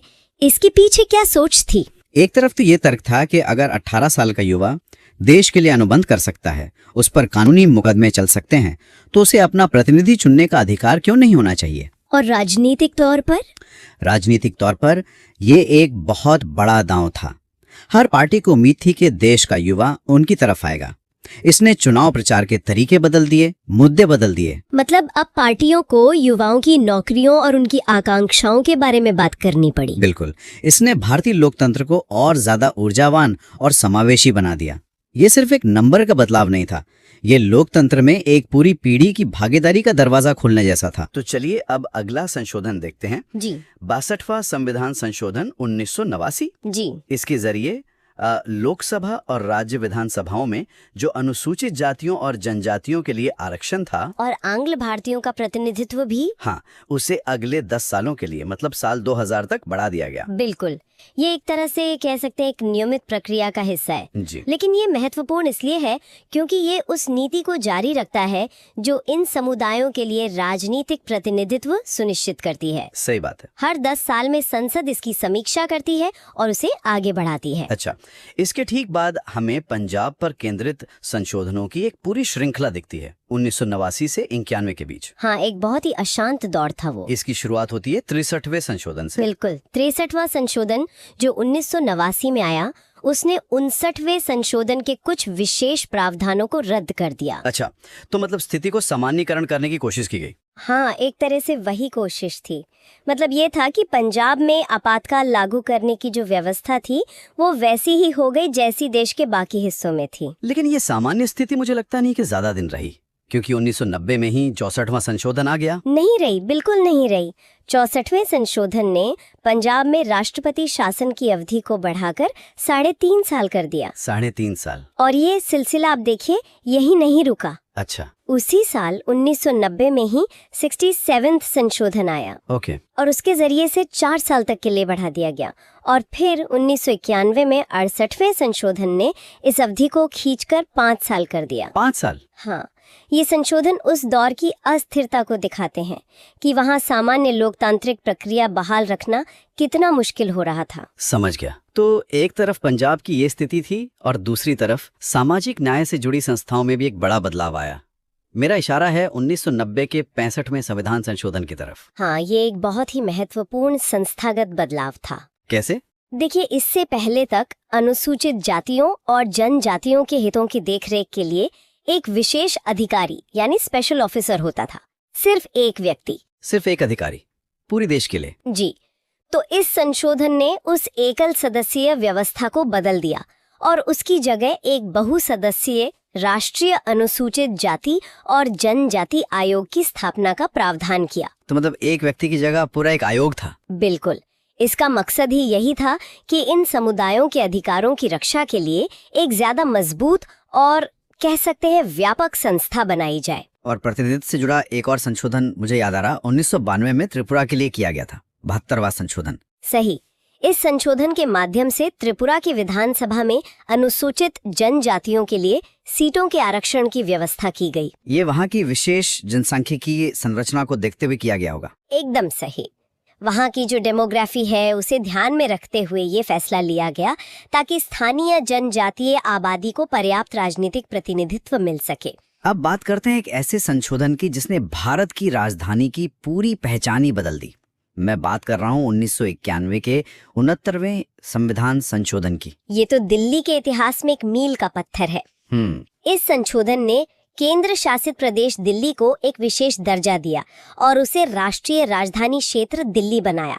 पर सबसे बड़ी बात वो नहीं थी। तो क्या थी सबसे बड़ी बात? सबसे बड़ी बात ये थी कि इसके तहत दिल्ली के लिए 70 सदस्यों वाली एक विधानसभा और 67 सदस्यों वाली मंत्री परिषद की व्यवस्था की गई। मतलब दिल्ली को अपनी चुनी हुई सरकार मिली। हाँ, स्वशासन की दिशा में ये एक बहुत बड़ा कदम था। और दिल्ली को जो ये नया दर्जा मिला, इसका असर क्या राष्ट्रपति के चुनाव पर भी पड़ा? क्योंकि ये हमें 70वें संशोधन में दिखता है। बिल्कुल पड़ा। 1992 पर जो 70वां संशोधन था उसने राष्ट्रपति के चुनाव के लिए जो निर्वाचक मंडल होता है, मतलब इलेक्टोरल कॉलेज जी, उसमें एक महत्वपूर्ण विस्तार किया। इसके तहत राष्ट्रीय राजधानी क्षेत्र दिल्ली और केंद्र शासित प्रदेश पुदुचेरी की विधानसभाओं के जो निर्वाचित सदस्य हैं उन्हें भी वोट देने का अधिकार मिल गया। हाँ, उन्हें भी राष्ट्रपति चुनाव में वोट देने का अधिकार दिया गया। इससे जो हमारा संघीय ढांचा है उसे और मजबूती मिली। इसी दौर में कुछ और महत्वपूर्ण कानूनी बदलाव भी हुए, जैसे 1990 का 66वां संशोधन जिसका संबंध भूमि सुधार से था। हाँ, इस संशोधन के जरिए अलग अलग राज्यों के बनाए हुए 55 भूमि सुधार अधिनियमों को संविधान की 9वीं अनुसूची में शामिल कर लिया गया। और फिर 1992 में भाषाओं को लेकर भी एक बड़ा फैसला हुआ 71वें संशोधन के जरिए। हाँ, ये भारत की जो भाषाई विविधता है उसे संवैधानिक मान्यता देने की दिशा में एक बहुत अहम कदम था। कौन कौन सी भाषाएं शामिल की गईं? इस संशोधन के द्वारा कोंकणी, मणिपुरी और नेपाली, इन 3 भाषाओं को संविधान की 8वीं अनुसूची में शामिल किया गया। तो इसके साथ कुल संख्या 18 हो गई। जी, उस समय कुल संख्या बढ़कर 18 हो गई। और अब आते हैं इस दौर के उन 2 सबसे बड़े ऐतिहासिक संशोधनों पर जिन्होंने भारत में जमीनी स्तर पर लोकतंत्र की नींव को पूरी तरह से बदल दिया। 73 और 74 संशोधन। ये दोनों संशोधन मतलब भारतीय लोकतंत्र में सत्ता के विकेंद्रीकरण के सबसे बड़े प्रतीक हैं। डिसेंट्रलाइजेशन। हाँ, डिसेंट्रलाइजेशन। 73वें संशोधन ने पंचायती राज संस्थाओं यानी जो ग्रामीण स्थानीय निकाय हैं उनको संवैधानिक दर्जा और सुरक्षा दी। इसके लिए संविधान में एक नया भाग भी जोड़ा गया था, है ना? जी, एक नया भाग 9 जोड़ा गया जिसका नाम पंचायत रखा गया और साथ ही एक नई 11वीं अनुसूची भी जोड़ी गई। उस अनुसूची में क्या था? उसमें पंचायतों के अधिकार क्षेत्र में आने वाले 29 विषयों की सूची थी, जैसे कृषि, सड़कें, पीने का पानी, इस तरह की चीजें। और ठीक इसी तर्ज पर, इसी मॉडल पर शहरी इलाकों के लिए 74वां संशोधन लाया गया। बिल्कुल, 74वें संशोधन ने शहरी स्थानीय निकायों यानी नगर पालिकाओं को संवैधानिक दर्जा दिया। तो इसके लिए भी एक नया भाग जोड़ा गया होगा। हाँ, इसके लिए संविधान में एक और नया भाग 9 कर जोड़ा गया, जिसका नाम नगर पालिकाएं रखा गया। और एक नई अनुसूची भी। जी, 12वीं अनुसूची, जिसमें नगर पालिकाओं के 18 कार्यों का उल्लेख है, जैसे शहरी योजना, सार्वजनिक स्वास्थ्य और सफाई वगैरह। तो इन दोनों संशोधनों का असली महत्व क्या है? देखिए, इनका असली महत्व ये है कि इन्होंने स्थानीय सरकारों को सिर्फ राज्य सरकारों की दया पर नहीं छोड़ा, अच्छा, बल्कि उन्हें संवैधानिक रूप से अधिकार संपन्न बनाया। इससे जमीनी स्तर पर लोकतंत्र को जो मजबूती मिली वो अभूतपूर्व। चलिए अब अगला संशोधन देखते हैं, 75वां संविधान संशोधन 1994। इस संशोधन के जरिए किराया न्यायालयों यानी रेंट ट्रिब्यूनल्स की स्थापना की बात की गई। इसका मुख्य उद्देश्य था किराया विवादों को सुलझाना, मतलब मकान मालिक और किराएदार के बीच के जो मामले होते हैं उनके लिए खास तरह की अदालत। हाँ, और यहाँ दिलचस्प बात यह है कि ये सिर्फ विवाद सुलझाने के लिए नहीं था। इन न्यायालयों को किराया मामलों में मकान मालिक और किराएदार दोनों के हितों को ध्यान में रखते हुए नियमों को स्थापित और नियंत्रित करने का काम भी करना था। ये एक तरह से रोजमर्रा के जो नागरिक विवाद हैं उनके लिए न्यायिक प्रक्रिया को और ज्यादा स्पेशलाइज्ड बनाने की कोशिश थी। ठीक है, अब यहाँ से चीजें और दिलचस्प हो जाती हैं। अगला है 76वां संविधान संशोधन 1994 और ये तमिलनाडु आरक्षण अधिनियम 1994 से जुड़ा है। इस अधिनियम ने राज्य के शैक्षणिक संस्थानों और सरकारी नौकरियों में 69% आरक्षण की व्यवस्था की थी। और यहाँ जो सबसे बड़ा कदम उठाया गया वो था इस अधिनियम को 9वीं अनुसूची में डालना। अच्छा, 9वीं अनुसूची एक तरह की संवैधानिक ढाल है जो उसमें शामिल कानूनों को न्यायिक समीक्षा से बचाती है। ये इसलिए महत्वपूर्ण था क्योंकि 1992 में ही सुप्रीम कोर्ट ने ये व्यवस्था दी थी कि कुल आरक्षण 50% से ज्यादा नहीं होना चाहिए। बिल्कुल, तो ये उस 50% की सीमा को पार करने का एक संवैधानिक रास्ता था। यानी आरक्षण की सीमा पर न्यायपालिका और विधायिका के बीच एक तरह का टकराव साफ दिख रहा है। और इसी से जुड़ा है 77वां संशोधन 1995। इसमें सरकारी नौकरियों में अनुसूचित जाति और जनजाति के लोगों के लिए पदोन्नति यानी प्रमोशन में आरक्षण की व्यवस्था की गई।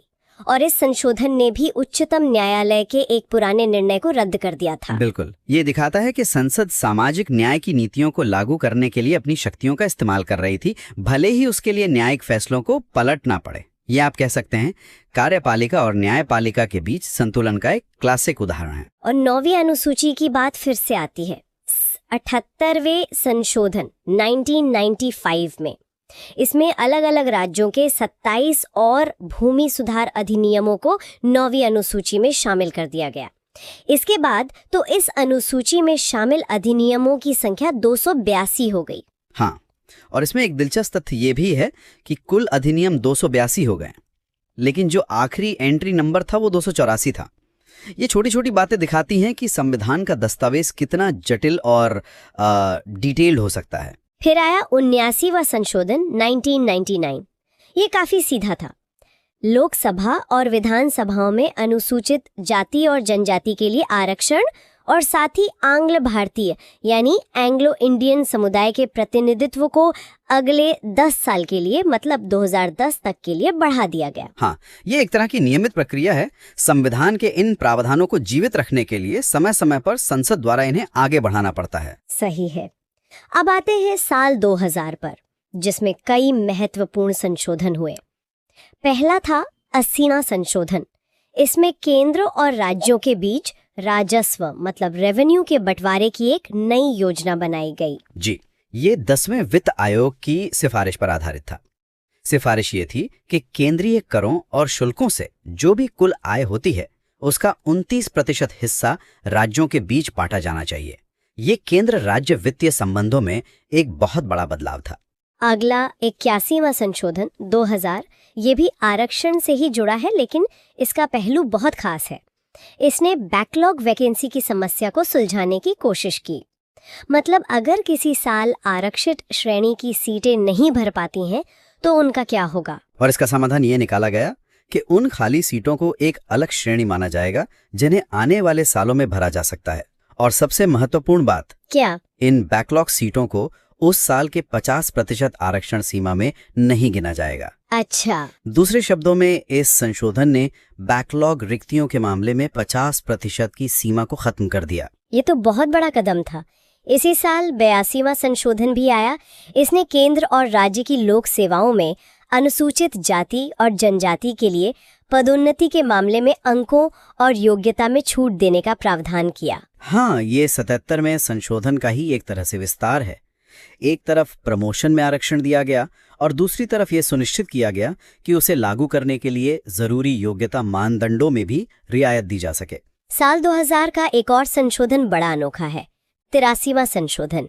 इसमें कहा गया कि अरुणाचल प्रदेश की पंचायतों में अनुसूचित जाति के लिए आरक्षण की कोई जरूरत नहीं है। इसके पीछे का तर्क बहुत सीधा और तार्किक है। अरुणाचल प्रदेश की लगभग पूरी आबादी जनजातीय है, वहां कोई भी अनुसूचित जाति की आबादी है ही नहीं। तो ये संशोधन दिखाता है कि भारतीय संविधान कितना लचीला है और जमीनी हकीकत के हिसाब से उसमें बदलाव किए जा सकते हैं। ओके, अब आते हैं 84वें संशोधन 2001 पर। इसने लोकसभा और राज्य विधानसभा सीटों के पुनर्निर्धारण पर 25 साल के लिए यानी 2026 तक पाबंदी बढ़ा दी। मतलब सीटों की संख्या नहीं बढ़ाई जाएगी। इसके पीछे एक बड़ा लक्ष्य था, जनसंख्या नियंत्रण को प्रोत्साहित करना। यह सुनिश्चित किया गया कि जो राज्य जनसंख्या नियंत्रण में बेहतर काम कर रहे हैं उन्हें सीटों के कम होने का नुकसान न हो। सही बात है। साथ ही ये भी तय किया गया कि राज्यों के अंदर निर्वाचन क्षेत्रों का जो पुनर्निर्धारण होगा वो 1991 की जनगणना के आधार पर होगा। 85वां संशोधन 2001 ये भी सरकारी नौकरियों में SC/ST के प्रमोशन से जुड़ा है। इसने परिणामिक वरिष्ठता यानी कॉन्सिक्वेंशियल सीनियोरिटी को जून 1995 से प्रभावी मानने की व्यवस्था की। परिणामिक वरिष्ठता का मतलब है कि जब आरक्षित श्रेणी के किसी कर्मचारी को प्रमोशन मिलता है तो वो उस नई पोस्ट पर अपने उन सीनियर सहकर्मियों से भी सीनियर हो जाएगा जो सामान्य श्रेणी के हैं और जिन्हें अभी प्रमोशन नहीं मिला है। ओह, तो मतलब सीनियरिटी लिस्ट में भी वो ऊपर आ जाएगा। बिल्कुल। और इस संशोधन की सबसे खास बात थी कि इसे पिछली तारीख यानी जून 1995 से लागू किया गया, जिसका असर कई कर्मचारियों की सीनियरिटी पर पड़ा। तो चलिए अब अगला संशोधन देखते हैं, 86वां संविधान संशोधन 2002। इस संशोधन ने मुझे लगता है प्रारंभिक शिक्षा को एक मूल अधिकार बना दिया। एक नया अनुच्छेद 21 जोड़ा गया और इसमें कहा गया कि राज्यों को 6 से 14 साल के बच्चों के लिए मुफ्त प्रारंभिक शिक्षा की व्यवस्था करनी होगी। जी बिल्कुल। और इसका असर सिर्फ एक जगह नहीं हुआ, ये बहुत दिलचस्प है। इसने संविधान में आप कह सकते हैं 3 जगहों पर बदलाव किया। पहला तो जैसा आपने बताया, शिक्षा एक मौलिक अधिकार बन गया। दूसरा, नीति निर्देशक तत्वों में भी बदलाव हुआ, मतलब जो अनुच्छेद 45 था उसकी विषय वस्तु बदल दी गई। अच्छा। अब राज्य का ये प्रयास रहेगा कि वह सभी बच्चों को 14 वर्ष की आयु तक मुफ्त और अनिवार्य शिक्षा दे। और तीसरा, एक नया मूल कर्तव्य भी जोड़ा गया। अनुच्छेद 51 क के तहत अब हर भारतीय नागरिक का, चाहे वो माता पिता हो या अभिभावक, ये कर्तव्य होगा कि वो अपने 6 से 14 वर्ष के बच्चे को शिक्षा की सुविधा दें। तो ये एक तरह से शिक्षा को हर स्तर पर सुनिश्चित करने की कोशिश थी। ये तो वाकई बहुत व्यापक था। चलिए अब 88वें संशोधन 2003 को देखते हैं। ये निर्वाचन क्षेत्रों के पुनर्निर्धारण से जुड़ा है। इसमें ये कहा गया कि अब क्षेत्रीय निर्वाचन क्षेत्रों का आधार 2001 की जनगणना होगी, 1991 की नहीं। हाँ, ये एक तकनीकी लेकिन बहुत जरूरी बदलाव था। जरूरी क्यों? इसका सीधा मतलब यह है कि लोकसभा और विधानसभा की सीटें उस आबादी के हिसाब से तय होंगी जो ज्यादा हाल की है। इससे होता यह है कि प्रतिनिधित्व ज्यादा न्याय संगत होता है, क्योंकि ये पिछले दशक में जनसंख्या में जो बदलाव हुए हैं उनको ध्यान में रखता है। सही बात है। अगला है 88वां संशोधन 2003 जो सेवा कर यानी सर्विस टैक्स से संबंधित है। इसके तहत सेवाओं पर कर केंद्र सरकार लगाएगी। हाँ, लेकिन यहाँ दिलचस्प बात कर के बंटवारे की है। वो क्या है? टैक्स लगाएगा तो केंद्र, लेकिन उसकी वसूली और उपयोग वो केंद्र और राज्य दोनों मिलकर करेंगे और इसका फॉर्मूला संसद तय करेगी। ये वित्तीय संघवाद का एक बहुत अच्छा उदाहरण है, जहां केंद्र और राज्य मिलकर राजस्व का प्रबंधन करते हैं। अच्छा, अब आते हैं 89वें संशोधन पर। ये भी 2003 का ही है। इसने एक बड़े आयोग को 2 हिस्सों में बांट दिया। राष्ट्रीय अनुसूचित जाति एवं जनजाति आयोग का विभाजन हो गया। बिल्कुल, अब 2 अलग अलग आयोग हैं। एक है राष्ट्रीय अनुसूचित जाति आयोग और दूसरा राष्ट्रीय अनुसूचित जनजाति आयोग। इसकी जरूरत क्यों पड़ी? ऐसे इसलिए किया गया ताकि दोनों समुदायों के जो विशिष्ट मुद्दे हैं उन पर ज्यादा ध्यान दिया जा सके। दोनों आयोगों की संरचना एक जैसी ही होगी, एक अध्यक्ष, एक उपाध्यक्ष और 3 अन्य सदस्य, और इनकी नियुक्ति राष्ट्रपति द्वारा की जाएगी। चलिए, अब 90वां संशोधन 2003, ये काफी विशिष्ट है और असम राज्य से जुड़ा है। हाँ, ये असम में बोडोलैंड टेरिटोरियल एरियाज डिस्ट्रिक्ट के गठन से जुड़ा है। इस संशोधन ने यह सुनिश्चित किया कि उस क्षेत्र से असम विधानसभा में अनुसूचित जनजातियों और गैर अनुसूचित जातियों का जो प्रतिनिधित्व पहले से था वो बना रहे। जी, वो बना रहे। ये एक तरह से राजनीतिक स्थिरता और प्रतिनिधित्व को कायम रखने का एक उपाय था। अब आते हैं एक बहुत ही महत्वपूर्ण संशोधन पर, 91वां संविधान संशोधन 2003। इसका मुख्य उद्देश्य था मंत्री परिषद के आकार को सीमित करना और दल बदल कानून को मजबूत करना।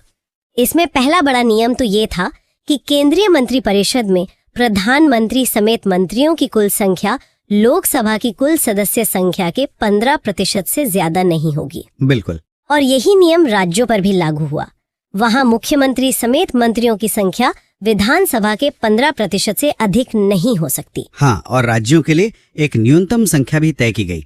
कम से कम 12 मंत्री मुख्यमंत्री समेत होने चाहिए। इस सीमा का मुख्य कारण जंबो कैबिनेट की प्रथा को रोकना था, जहां राजनीतिक संतुष्टि के लिए बहुत सारे मंत्री बना दिए जाते थे। सही कहा, और इससे सरकारी खजाने पर बहुत बोझ पड़ता था। इसी संशोधन ने दल बदल को और मुश्किल बना दिया। अब अगर संसद या विधानसभा का कोई सदस्य दल बदल के आधार पर अयोग्य घोषित होता है तो वो मंत्री पद के लिए भी अयोग्य हो जाएगा। एक बहुत बड़ा बदलाव था। मतलब इसने उस रास्ते को ही बंद कर दिया जहां दल बदल करने वाले विधायक या सांसद को इनाम के तौर पर मंत्री पद दे दिया जाता था। इसके अलावा ऐसे अयोग्य सदस्य किसी भी लाभप्रद राजनीतिक पद पर भी नहीं रह सकते। और शायद सबसे बड़ा बदलाव तो 10वीं अनुसूची में किया गया था। पहले एक नियम था कि अगर किसी पार्टी के 1/3 सदस्य एक साथ पार्टी छोड़ते हैं तो उसे दल बदल नहीं माना जाएगा। इस संशोधन ने उस प्रावधान को ही खत्म कर दिया। बिल्कुल, उस 1/3 वाले नियम का बहुत दुरुपयोग होता था। उसे हटाकर फूट के आधार पर दल बदल को लगभग असंभव बना दिया गया। अब केवल विलय का विकल्प ही बचा है, जिसके नियम कहीं ज्यादा सख्त हैं। इसके बाद है 92वां संशोधन 2003, जिसने संविधान की 8वीं अनुसूची का विस्तार किया। हाँ, इसमें 4 नई भाषाएं जोड़ी गईं, बोडो, डोगरी, मैथिली और संथाली। इसके साथ ही अनुसूचित भाषाओं की कुल संख्या 22 हो गई। 8वीं अनुसूची में शामिल होने से इन भाषाओं को सरकारी संरक्षण और बढ़ावा मिलता है। जी बिल्कुल। अब है 93वां संशोधन 2005। ये आरक्षण से संबंधित है। इसने राज्यों को सामाजिक और शैक्षिक रूप से पिछड़े वर्गों, अनुसूचित जातियों और जनजातियों के लिए शैक्षणिक संस्थानों में आरक्षण के लिए विशेष प्रावधान बनाने की शक्ति दी। यहाँ सबसे ध्यान देने वाली बात यह है कि इसमें निजी क्षेत्र के शैक्षणिक संस्थान भी शामिल हैं। अच्छा जी, ये संशोधन सामाजिक न्याय के दायरे को समझ गई। अब 94वां संशोधन 2006, ये एक प्रशासनिक बदलाव से जुड़ा है।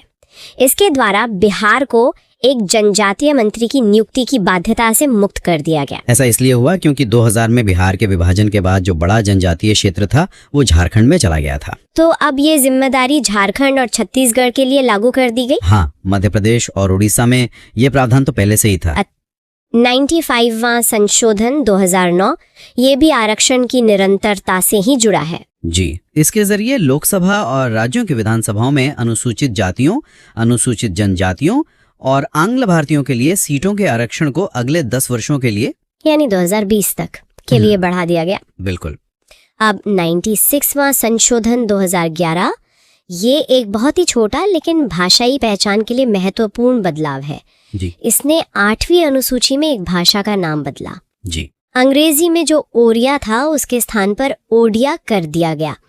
ये भाषा के सही और जो स्थानीय उच्चारण है उसको संवैधानिक मान्यता देने जैसा था। 97वां संशोधन 2011 जिसने सहकारी समितियों यानी कोऑपरेटिव सोसाइटीज पर ध्यान केंद्रित किया। इस संशोधन का उद्देश्य सहकारी समितियों को एक संवैधानिक दर्जा और संरक्षण देना था। इसके लिए 3 बड़े बदलाव किए गए। पहला, सहकारी समिति बनाने का अधिकार एक मौलिक अधिकार बन गया। दूसरा, राज्य के नीति निदेशक सिद्धांतों में सहकारी समितियों को बढ़ावा देने का एक नया सिद्धांत जोड़ा गया। और तीसरा और सबसे महत्वपूर्ण, संविधान में सहकारी समितियां नाम से एक नया भाग 9ख जोड़ा गया। ठीक वैसे ही जैसे पंचायतों के लिए भाग 9 है और नगर पालिकाओं के लिए भाग 9क है। इसने एक तरह से सहकारी आंदोलन को देश के शासन की संरचना में एक मजबूत और स्थायी जगह दी थी। 2012 के 98वें संशोधन ये कर्नाटक के खास इलाके से जुड़ा था। हाँ, ये हैदराबाद कर्नाटक क्षेत्र के बारे में था। देखिए, दशकों से ये इलाका विकास की दौड़ में मतलब काफी पिछड़ गया था। तो इस संशोधन का सीधा सा मकसद था कि एक ऐसा सिस्टम बनाया जाए जो खास तौर पर इस इलाके के विकास पर ध्यान दे सके। अच्छा, इसमें वहाँ के लोगों के लिए नौकरियों और शिक्षा में आरक्षण की बात भी थी और विकास के लिए फंड्स सही तरीके से पहुँचे ये भी सुनिश्चित करना था। यानी ये संविधान के जरिए सीधे तौर पर किसी एक पिछड़े इलाके की मदद करने की कोशिश थी। मतलब सिर्फ पैसा देने के बजाय पूरा एक सिस्टम बनाने की कोशिश। बिल्कुल, ये क्षेत्रीय असमानताओं को दूर करने का एक बहुत अच्छा उदाहरण है। बात सिर्फ वित्तीय सहायता की नहीं थी, बल्कि ये सुनिश्चित करने की थी कि विकास की प्रक्रिया में स्थानीय लोगों की भागीदारी हो। ये एक तरह से संविधान का जमीनी स्तर पर दखल देना था ताकि विकास का संतुलन बना रहे। दिलचस्प है। तो एक तरफ संविधान देश के एक कोने में विकास का संतुलन बना रहा था और दूसरी तरफ दिल्ली में सत्ता के संतुलन को लेकर एक बहुत बड़ी खींचतान शुरू होने वाली थी। हाँ, इसी से जुड़ा है 99वां संशोधन। हाँ, 2014 का 99वां संशोधन। ये तो मतलब भारतीय न्यायपालिका के इतिहास के सबसे बड़े विवादों में से एक बन गया। इसने जजों की नियुक्ति की जो दशकों पुरानी कोलिजियम प्रणाली थी उसे खत्म कर दिया, जिसमें जज ही जजों को चुनते थे। हाँ वही, इसकी जगह एक नया सिस्टम लाया गया, राष्ट्रीय न्यायिक नियुक्ति आयोग या NJAC। इसमें न्यायपालिका के सदस्यों के साथ साथ कानून मंत्री और सिविल सोसाइटी के सदस्य भी शामिल थे। यानी जजों को चुनने की ताकत सिर्फ जजों के हाथ में न रहे, उसमें सरकार और बाहर के लोगों की भी भूमिका हो। लेकिन ये तो लागू ही नहीं हो पाया, है ना? वही तो सबसे दिलचस्प मोड़ था। 2015 में सुप्रीम कोर्ट ने संशोधन को ही रद्द कर दिया। पूरे संशोधन को ही? हाँ, पूरे संशोधन को। कोर्ट का कहना था कि ये न्यायपालिका की आजादी पर हमला है और शक्तियों के पृथक्करण यानी सेपरेशन ऑफ पावर्स के सिद्धांत के खिलाफ है। नतीजा ये हुआ कि पुरानी कोलिजियम प्रणाली वापस आ गई। ये सेपरेशन ऑफ पावर्स की लड़ाई असल में है क्या इसे आसान भाषा में समझा सकती हैं? देखिए, ये इस बुनियादी सवाल पर एक बड़ी बहस थी कि ताकत का बंटवारा कैसे हो। क्या जजों को खुद जज चुनने चाहिए ताकि सरकार का कोई दखल न हो, या फिर सरकार जो लोगों की चुनी हुई है उसकी भी कोई भूमिका होनी चाहिए? यही सेपरेशन ऑफ पावर्स की असली लड़ाई है और ये बहस आज भी उतनी ही जरूरी है। हाँ, समझ गया। तो देश के अंदर सत्ता के संतुलन को लेकर इतनी बड़ी बहस चल रही थी और उसी समय देश अपनी सीमाओं से जुड़े दशकों पुराने मसलों को भी सुलझा रहा था। हाँ, इसी से जुड़ा है हमारा अगला 100वां संशोधन। हाँ, 2015 का 100वां संशोधन। ये भारत और बांग्लादेश के बीच हुए भूमि सीमा समझौते से जुड़ा है। अच्छा, वो एनक्लेव वाला मामला? बिल्कुल, इसे आम भाषा में एनक्लेव की अदला बदली कहते हैं। दशकों से कुछ भारतीय गांव बांग्लादेश की जमीन के अंदर थे और कुछ बांग्लादेशी गांव भारत की जमीन के अंदर। वहां रहने वाले लोग एक तरह से किसी भी देश के नहीं थे, उनके पास कोई अधिकार नहीं थे। तो इस संशोधन ने उस समस्या को कैसे सुलझाया? इसने उन एनक्लेव्स की अदला बदली को कानूनी रूप दिया। भारत ने अपने कुछ इलाके बांग्लादेश को दिए और बांग्लादेश ने कुछ इलाके भारत को। इसका सीधा असर हमारे 4 राज्यों असम, पश्चिम बंगाल, मेघालय और त्रिपुरा पर पड़ा। इसीलिए संविधान की पहली अनुसूची, जिसमें भारत के राज्यों और उनके क्षेत्रों की सूची है, उसमें बदलाव करना पड़ा। उनकी अदला बदली नहीं थी, ये दशकों से चले आ रहे एक मानवीय मुद्दे को सुलझाने का बड़ा कूटनीतिक कदम था। उन एन्क्लेव्स में रहने वाले लोगों को आखिरकार एक देश की नागरिकता मिली, पहचान मिली। तो देश की बाहरी सीमाओं को ठीक करने के बाद अब देश की अंदरूनी आर्थिक सीमाओं को तोड़ने की बारी थी, और यहीं से आता है 101वां संशोधन, जिसके बारे में शायद सबने सुना होगा, जीएसटी। हाँ, 2016 का 101वां संशोधन शायद आजादी के बाद का सबसे बड़ा टैक्स सुधार था। इसका मकसद था एक देश एक टैक्स। इससे पहले देश में तरह तरह के टैक्स थे, VAT, service tax, excise duty. एक ही सामान पर कई बार टैक्स लगता था, जिसे टैक्स पर टैक्स या कैस्केडिंग इफेक्ट कहते थे। जीएसटी ने इन सब को हटाकर एक टैक्स सिस्टम बना दिया। लेकिन जीएसटी का सबसे बड़ा असर सिर्फ टैक्स पर नहीं, बल्कि केंद्र और राज्यों के रिश्ते पर भी पड़ा, है ना? ये सबसे अहम बात है। जीएसटी सिर्फ एक टैक्स नहीं है, ये सहकारी संघवाद की एक बहुत बड़ी परीक्षा थी। पहली बार राज्यों ने टैक्स लगाने का अपना कुछ अधिकार एक सांझी जीएसटी काउंसिल को सौंपा, जिसमें केंद्र और सभी राज्य मिलकर फैसले लेते हैं। अच्छा। देश को एक बाजार बनाने के लिए राज्यों को अपनी ताकत का एक हिस्सा छोड़ना पड़ा। ये भारतीय संघवाद के लिए एक बहुत बड़ा बदलाव था। और राज्यों को मनाने के लिए शायद मुआवजे का वादा भी किया गया था। हाँ, ये बहुत जरूरी था। राज्यों को डर था कि नए सिस्टम से उन्हें राजस्व का नुकसान होगा, इसलिए संविधान में ही ये प्रावधान किया गया कि अगर किसी राज्य को जीएसटी लागू होने से नुकसान होता है तो केंद्र सरकार 5 साल तक उसकी भरपाई करेगी। तो आर्थिक सुधारों के बाद अब ध्यान सामाजिक न्याय की तरफ गया। 2018 में राष्ट्रीय पिछड़ा वर्ग आयोग यानी एनसीबीसी को लेकर एक बड़ा बदलाव आया। ये आयोग तो पहले से मौजूद था, तो फिर इसे संवैधानिक दर्जा देने की जरूरत क्यों पड़ी? क्या पहले ये कमजोर था? संसद के कानून से बना था। संवैधानिक दर्जा मिलने से उसकी ताकत और स्वायत्तता बहुत बढ़ जाती है। अब वो अपनी रिपोर्ट सीधे राष्ट्रपति को सौंपता है, उसकी सिफारिशों को ज्यादा गंभीरता से लिया जाता है। ये ठीक वैसा ही है जैसे राष्ट्रीय अनुसूचित जाति और जनजाति आयोगों के पास है। तो संवैधानिक दर्जा एक तरह से उसे ज्यादा मजबूत और स्वतंत्र बना देता है। बिल्कुल, इससे वो पिछड़े वर्गों के हितों की रक्षा और उनके विकास की निगरानी ज्यादा असरदार तरीके से कर सकता है। इसी संशोधन ने राष्ट्रपति को सामाजिक और शैक्षिक रूप से पिछड़े वर्गों की केंद्रीय सूची को अधिसूचित करने का अधिकार भी दिया। और इसके ठीक एक साल बाद 2019 में आरक्षण को लेकर एक और बड़ा कदम उठाया गया, 103वां संशोधन, जिसने ईडब्ल्यूएस यानी आर्थिक रूप से कमजोर वर्गों के लिए आरक्षण की शुरुआत की। हाँ, ये भारतीय आरक्षण नीति में एक कह सकते हैं कि वैचारिक बदलाव था। अब तक आरक्षण का आधार केवल सामाजिक और शैक्षिक पिछड़ापन माना जाता था। इस संशोधन ने पहली बार आर्थिक आधार पर 10% आरक्षण का प्रावधान किया। ये आरक्षण मौजूदा एससी, एसटी और ओबीसी आरक्षण के अलावा था। तो इसका मतलब ये हुआ कि जो लोग किसी आरक्षित श्रेणी में नहीं आते लेकिन आर्थिक रूप से कमजोर हैं, उन्हें भी सरकारी नौकरियों और शिक्षण संस्थानों में आरक्षण मिल सकता है। सही समझे, ये 10% कोटा उन्हीं के लिए था। इसने आरक्षण पर चली आ रही दशकों पुरानी बहस को एक नया मोड़ दे दिया कि क्या आरक्षण का आधार सिर्फ जाति होना चाहिए या आर्थिक स्थिति भी एक पैमाना हो सकती है। 2019 में ही एक और संशोधन हुआ, 104वां। इसने एक तरफ तो एक पुरानी व्यवस्था को आगे बढ़ाया, लेकिन दूसरी तरफ एक और पुरानी व्यवस्था को खत्म कर दिया। बिल्कुल, ये दिखाता है कि संविधान कैसे एक जीवंत दस्तावेज है जो समय के साथ बदलता है। इस संशोधन ने लोकसभा और राज्य विधानसभाओं में अनुसूचित जातियों और जनजातियों के लिए सीटों के आरक्षण को अगले 10 साल यानी 2030 तक के लिए बढ़ा दिया। अच्छा, ये तो हर 10 साल में होता है। हाँ, ये प्रावधान हर 10 साल में बढ़ाया जाता है। और खत्म क्या किया गया? आंग्ल भारतीय यानी एंग्लो इंडियन समुदाय के लिए जो मनोनयन के जरिए सीटें आरक्षित होती थीं, उस प्रावधान को खत्म कर दिया गया। तो एक तरफ एससी एसटी समुदाय के राजनीतिक प्रतिनिधित्व को जारी रखना जरूरी समझा गया, वहीं दूसरी तरफ आंग्ल भारतीय समुदाय के लिए विशेष मनोनयन की जरूरत अब महसूस नहीं की गई। अब आते हैं 2021 के 105वें संशोधन पर। ये फिर से पिछड़े वर्गों की सूची से जुड़ा था। 102वें संशोधन के कुछ साल बाद ही इसकी जरूरत क्यों पड़ गई? क्या कुछ भ्रम पैदा हो गया था? हाँ, एक सुप्रीम कोर्ट के फैसले के बाद ये भ्रम पैदा हो गया था कि क्या राज्यों के पास अपनी ओबीसी सूची बनाने और उसमें बदलाव करने की शक्ति बची है या नहीं। फैसले से ऐसा लगा कि ये शक्ति अब सिर्फ राष्ट्रपति के पास है।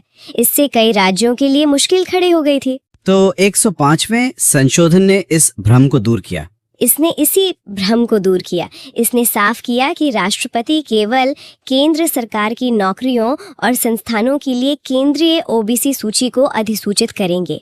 राज्यों को अपनी सूची बनाने और उसे बनाए रखने की शक्ति वापस दे दी गई। ये संघीय ढांचे के लिहाज से एक बहुत जरूरी सुधार था, जिसने राज्यों की शक्ति को फिर से बहाल किया। और अब आते हैं सबसे हालिया और ऐतिहासिक संशोधन पर, 106वां संविधान संशोधन 2023, जिसे नारी शक्ति वंदन अधिनियम के नाम से जाना जाता है। ये तो एक बहुत बड़ा कदम है। निश्चित रूप से इसका लक्ष्य लोकसभा और राज्य विधानसभाओं में महिलाओं की भागीदारी को बढ़ाना है। ये महिलाओं के लिए 33% यानी 1/3 सीटें आरक्षित करता है और इसमें कोटे के भीतर कोटा का भी प्रावधान है, यानी एससी और एसटी के लिए जो सीटें आरक्षित हैं उनमें से भी 1/3 सीटें उन्हीं समुदायों की महिलाओं के लिए आरक्षित होंगी। लेकिन इसमें एक बहुत बड़ी शर्त है जो इसे बाकी सभी संशोधनों से अलग बनाती है। ये कानून पास तो हो गया है पर लागू अभी तक नहीं हुआ है। ऐसा क्यों? यही इस संशोधन का सबसे महत्वपूर्ण और बहस का मुद्दा है। इसे लागू करने के लिए 2 शर्तें रखी गई हैं। 2 शर्तें? हाँ, पहली, इस कानून के पास होने के बाद देश में पहली जनगणना होगी और दूसरी, उस जनगणना के आंकड़ों के आधार पर लोकसभा और विधानसभा सीटों का परिसीमन यानी उनकी सीमाओं को फिर से तय किया जाएगा। ये सब होने के बाद ही ये आरक्षण लागू होगा। यानी इसका लागू होना भविष्य की इन 2 बड़ी प्रशासनिक प्रक्रियाओं पर निर्भर करता है और इस कानून को संविधान का हिस्सा बनाने के लिए कुछ नए नियम भी जोड़े गए होंगे। हाँ, इसे लागू करने के लिए संविधान में 3 नए अनुच्छेद जोड़े गए।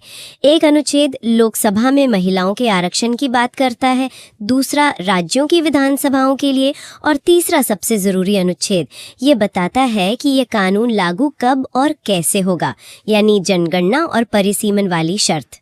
ये राजनीतिक सशक्तिकरण की दिशा में एक बड़ा कदम है, लेकिन इसका जमीनी असर देखने के लिए अभी इंतजार करना होगा। तो आज हमने देखा इंडियन पॉलिटी के सभी 106 संविधान संशोधन। उम्मीद है ये वीडियो आपको पसंद आया होगा।